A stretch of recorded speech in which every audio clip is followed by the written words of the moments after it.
जय हिंद बच्चों आज के इस वीडियो में हम लोग सीखने वाले हैं इस तरह के प्रश्नों को हल करना।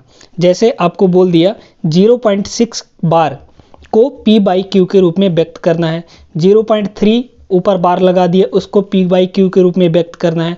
तो इस तरह के प्रश्नों को हम लोग हल करना सीखेंगे और कैसे सरल तरीके से हम इनका उत्तर बताएंगे। चलिए शुरू करते हैं। यहाँ पर ये जो प्रश्न हम लिए हैं एक कक्षा 9वीं गणित का है।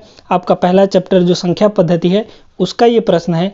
एक प्रश्न आपके परीक्षा में ऐसा जरूर पूछा जाता है, तो इन प्रश्नों को कैसे किया जाता है ध्यान से सुन लीजिए। वीडियो को आपको पूरा देखना है और बहुत ही सरल तरीके से हम आपको पूरा हर एक चीज़ समझाने वाले हैं, जिससे कि आपका यहाँ पर ये सवाल अगर परीक्षा में आता है तो नहीं छूटेगा। समझ में आ गया? चलिए शुरू करते हैं। यहाँ पर प्रश्न क्या दिया गया है, 0.6 बार। अब थोड़ा सा यहाँ पर बार का मतलब समझ लीजिए, फिर इसके बाद हम यहाँ पर आगे का बात करते हैं। ठीक है, देखिए जैसे मान लीजिए हमारे पास यहाँ पर लिखा है 3.7 और इसके ऊपर बार लगा हुआ है। ऊपर में ये जो लाइन बना हुआ होता है इसको हम लोग कहते हैं बार। ठीक है, तो इस बार का मतलब होता है कि जितने अंकों पर बार लगा होता है वो अंक बार बार रिपीट होते जा रहा है। जितनी संख्याओं पर दशमलव के बाद जितनी संख्याओं पर बार लगा होता है उतने संख्या बार बार रिपीट होते जाते हैं।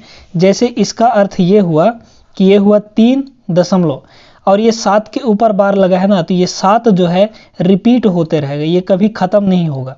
ठीक है, ये अनंत तक जाएगा, रिपीट होते रहेगा। तो बार का क्या मतलब है, बार अगर ऊपर लगा है तो उसका मतलब है कि वह संख्या रिपीट होते चले जा रहा है, कभी खत्म नहीं हो रहा है। बात समझ में आ गई कि नहीं?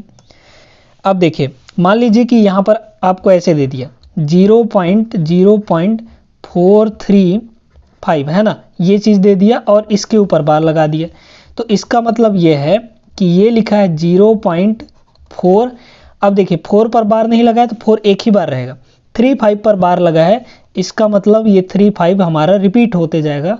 35 35 35 ये एंड सो ऑन, ये अनंत तक चला जाता है। बात समझ में आ गई? तो बार का मतलब क्या होता है आपको समझ में आ गया होगा। अच्छा, अब यहाँ पर इस प्रश्न पर आते हैं।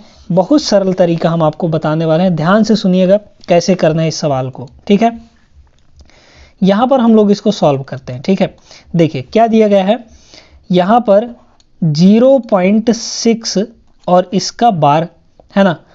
इसका मतलब क्या हुआ, हमने अभी बताया कि 0.6 है ये हमारा रिपीट होते चला जाएगा। ठीक है, कहाँ तक? अनंत तक। ठीक है, अब इस चीज़ को हम लोग क्या मान लेते हैं, इसको हम मान लेते हैं x के बराबर। ठीक है, x बराबर कितना हो जाएगा 0.6 और ये हमारा। अब यहाँ पर सबसे इम्पॉर्टेंट बात सुनिए। देखिए यहाँ पर अगर एक अंक पर बार लगा है तो आप 10 से गुणा करेंगे है ना। 2 अंक पर बार लगा है तो आप 100 से गुणा करेंगे। 3 अंक पर बार लगा हुआ है तो आप 1000 से गुणा करेंगे। समझ में आ गया? अगर 4 अंक पर बार लगा है तो आप 10,000 से गुणा करेंगे।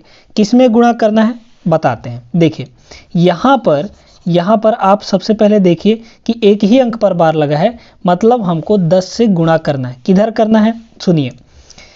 x बराबर कितना है हमारे पास 0.6666 है कि नहीं? ठीक है, मतलब इसमें हम दोनों साइड 10 से मल्टीप्लाई कर देंगे, बात खत्म हो गया हमारा। ठीक है, देखिए क्या करना है, ये हुआ हमारा 10x हो जाएगा है ना। इधर 10 से गुणा करेंगे 10x हो जाएगा। एक अंक पर रहेगा तो 10 से गुणा करेंगे, 2 अंक पर रहेगा बार तो 100 से गुणा करेंगे। समझ में आ गया ना? अच्छा, अब यहाँ पर कितना है, इधर भी 10 से आप गुणा कर दीजिए तो हो जाएगा 10 गुणे कितना 0.666 और एंड सो ऑन। ठीक है, इसको आप पहला समीकरण मान लीजिए और इसको आप अच्छा थोड़ा सा रुक जाइए, अभी इसको हम थोड़ा सा और आगे कर लेते हैं। देखिए ये तो हुआ हमारा 10x है ना बराबर। अब देखिए इसमें जब 10 से गुणा करेंगे, 10 को इसमें गुणा करेंगे तो क्या होता है, जब भी गुणा होता है तो जितने उसमें जीरो रहते हैं उतना पॉइंट, उतना अंक जो हमारा दशमलव है किधर खिसक जाता है, इधर। तो एक ही जीरो से गुणा हो रहा है, मतलब एक पॉइंट हमारा दशमलव खिसक जाएगा। तो ये यहाँ पर हो जाएगा, अभी यहाँ पर दशमलव लगा है, अब की बार यहाँ पर लग जाएगा, यानी 6.666 एंड सो ऑन। इस तरीके से ये हमारा हो जाएगा। बात क्लियर हो गई कि नहीं बच्चों? ठीक है। अब देखिए यहाँ पर ये 6 6 था, ठीक है। अब देखिए इसको आप लोग मान लीजिए दूसरा समीकरण, है ना। अब गौर से सुनिए, क्या करना है आपको, दूसरे समीकरण में से पहले को घटा देना है ना। पहला समीकरण हमारा क्या है देख लीजिए, x बराबर कितना है 0.6666, ये हमारा पहला समीकरण था, ठीक है। ऊपर से उठाकर नीचे लिख दिए हम। अब आपको क्या करना है, दोनों को घटा देना है, ठीक है। दोनों समीकरणों को घटा देना है। घटाएंगे तो यहाँ से कितना हो जाएगा, 10x में से 1x घटेगा तो कितना बचेगा बच्चों, यहाँ पर ये हो जाएगा हमारा 9x बराबर, इधर देखिए पॉइंट के बाद 6 6 6 6 6, इधर भी पॉइंट के बाद 6 6 6 6 आता ही जाएगा। तो पॉइंट के बाद जितना भी होगा सब तो घट के 0 हो जाएगा ना, है ना। पॉइंट के बाद जितना कुछ भी है वो घटने के बाद सबका सब 0 हो जाएगा। बचा इधर हमारा, तो 6 में से 0 गया, कितना हो जाएगा 6, और पॉइंट के बाद सारे के सारे हमारे क्या हो जाएंगे, 0 0 हो जाएंगे। अब पॉइंट के बाद 0 आप लिखिए चाहे ना लिखिए, कोई दिक्कत नहीं है, आप 0 हटा भी सकते हैं। समझ में आ गया? तो ये सिर्फ कितना हुआ, ये हुआ हमारा 6। अब यहाँ से क्या हो जाएगा, x बराबर देखिए x बराबर ये गुणा में है, उधर जाएगा तो बटे हो जाएगा, यानी 6/9। इसको आप और छोटा कर सकते हैं, 3 से दोनों काट दीजिए, तो 3 से इसको काटेंगे तो 3 दूना 6, 3 से इसको काटेंगे तो 3 3 9, यानी 2/3 आ गया। x बराबर कितना आ गया बच्चों, 2/3 आ गया। और x को ही हमने कितना माना था, 0.6 का बार, है ना। तो ये क्या हुआ, ये 0.6 का बार ही तो है। देख लीजिए 0.6 बार को हमने P/Q के रूप में बदल दिया, यानी 0.6 बार जो होगा वो किसके बराबर हो जाएगा, 2/3 के बराबर हो जाएगा। यानी जब आप 2 को 3 से भाग देंगे तो 0.66666 आता रहेगा। बात क्लियर हो गई कि नहीं? इस तरीके से आपको इस तरह के प्रश्नों को करना है। एक बार फिर से समझ लीजिए क्या करना है। सबसे पहले जो भी दिया रहेगा उसको आपको x मान लेना है, ठीक है, और उसका जो बार है उसको हटा दीजिए और इस तरीके से आप लिख सकते हैं, ठीक है। फिर इसके बाद देखिए जितना अंक पर बार लगा रहेगा उतने से हमको मल्टीप्लाई कर दें। जैसे 1 अंक पर बार लगा है तो 10 से मल्टीप्लाई, 2 अंक पर बार लगा है तो 2 0 वाला यानी 100 से मल्टीप्लाई, 3 अंक पर बार लगा है तो 3 अंक वाला यानी 1000 से मल्टीप्लाई कर देंगे। समझ में आ गया? अच्छा, अब यहाँ पर क्या किया हमने, 10x बराबर इधर भी 10 से गुणा कर देंगे। अब 10 से गुणा हो रहा है तो जितना यहाँ पे 0 होगा, यहाँ पे जितना 0 होगा उतना अंक ये जो हमारा दशमलव है दाएं साइड खिसक जाएगा, ठीक है। तो एक ही 0 है तो एक अंक यहाँ पे खिसका दिया, मतलब यहाँ से यहाँ पहुँच गया ये दशमलव। समझ में आया कि नहीं? ठीक है, तो इस तरीके से आपको करना है।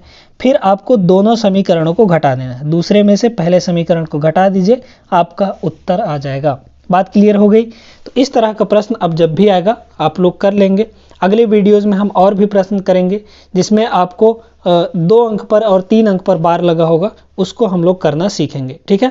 तो आज की इस वीडियो में बस इतना ही। उम्मीद करते हैं बच्चों कि ये कॉन्सेप्ट ये प्रश्न आपको समझ में आ गया होगा और अच्छे तरीके से आप लोग समझ गए होंगे। अब जब भी आपके पेपर में आएगा ऐसा सवाल तो आप लोग आसानी से कर लेंगे, ठीक है। 1-2 बार ऐसे ही प्रश्नों को लेकर, जैसे एक होमवर्क के तौर पर हम आपको दे रहे हैं कि आपको करना है 0.07 बार, है ना। इसको आपको P/Q के रूप में बदलना है। समझ में आ गया? तो इसका वैल्यू निकाल कर आपको कमेंट बॉक्स में कमेंट करना है कि इसका P/Q के रूप में कितना आएगा। बात क्लियर हो गई?